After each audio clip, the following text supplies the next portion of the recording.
Digital India campaign, software व space के क्षेत्रों में भारत बुलंदी पर है। भारत सरकार ने सन 2019 में नेशनल इंफ्रास्ट्रक्चर पाइपलाइन के नाम से 102 लाख करोड़ रुपए की अति महत्वपूर्ण योजना की शुरुआत की। 4 महानगरों को जोड़ने के लिए गोल्डन क्वाड्रिलेटरल तथा उत्तर दक्षिण पूर्व पश्चिम सड़क गलियारा बनाकर देश के विकास को गति दी है।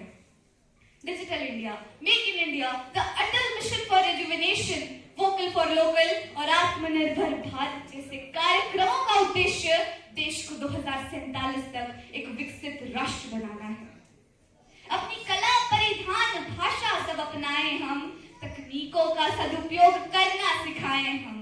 चलो चले समाज में जागरूकता फैलाएं हम, देश को 2047 तक विकसित बनाएं हम।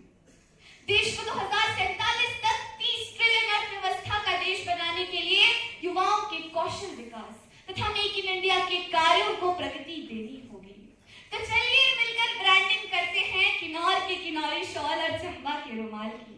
चलिए अपने घर को सजाते हैं कांगड़ा की कांगड़ी और पहाड़ी पेंटिंग्स के साथ। चलिए इस बार किसी एनआरआई फ्रेंड को गिफ्ट करते हैं कुल्लू की शॉल व टोपी। चलिए सबसे पहले देखते हैं मेड इन इंडिया का लेबल। चलिए बनाते हैं भारतवर्ष को एक वैश्विक आर्थिक महाशक्ति। श्रम कानूनों को सुधारना होगा तथा अर्थव्यवस्था की डिजिटलाइजेशन को गति देकर ही विकसित भारत के प्रण को पूरा किया जा सकता है। निज अर्थव्यवस्था पे मिलकर मंथन करें, विश्वास खुद का भारती के वीर नंदन करें, विकासशील भारत में हर वर्ग मिलकर क्रंदन करें।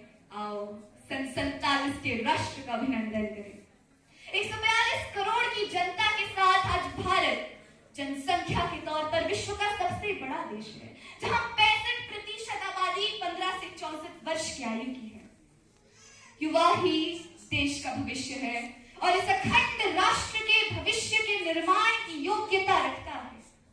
युवा शक्ति ही राष्ट्र निर्माण और विकसित भारत के प्रण को पूरा कर सकती है। मोदी जी ने भी कहा कि युवाओं को इस संकल्प के साथ आगे बढ़ना होगा कि उनका हर प्रयास, हर कार्य, हर संकल्प विकसित भारत के लिए हो। क्योंकि we cannot always build future for our youth, but we can build our youth for the future. सर्वे भवन्तु सुखिनः वसुधैव कुटुम्बकम की परिकल्पना के साथ भारत ने G20 की अध्यक्षता को बड़े ही सफलतापूर्वक आयोजित किया, जो एक श्रेष्ठ और विकासशील भारत की ओर संकेत कर रहा है। शिक्षा के साथ साथ skill development, technology, industrial growth और सस्टेनेबल डेवलपमेंट जैसे क्षेत्रों में कार्य करके ही विकसित भारत के लक्ष्य को पूरा किया जा सकता है। And youth has the potential. The day we'll start understanding our responsibilities, the day we'll start working together, the face of this nation will change. And let's do this. Let's hold our hands, hold even harder, and let's do what India was born to do. कठिनाइयां तो आएंगी, एक बार नहीं कई बार आएंगी, मगर अटल बिहारी वाजपेयी जी ने कहा था कि बाधाएं आती हैं आए, घिरे प्रलय की घोर घटाए, हस्तिदन में, तूफानों में, अमर असंख्य बलिदानों में, उद्यानों में, वीरानों में, अपमानों में, सम्मानों में, उन्नत मस्तक भरा सीना, पीड़ाओं में पलना होगा, कदम मिलाकर चलना होगा, कदम मिलाकर चलना होगा। इन्हीं पंक्तियों के साथ मैं अपनी वाणी को विराम देती हूँ। धन्यवाद।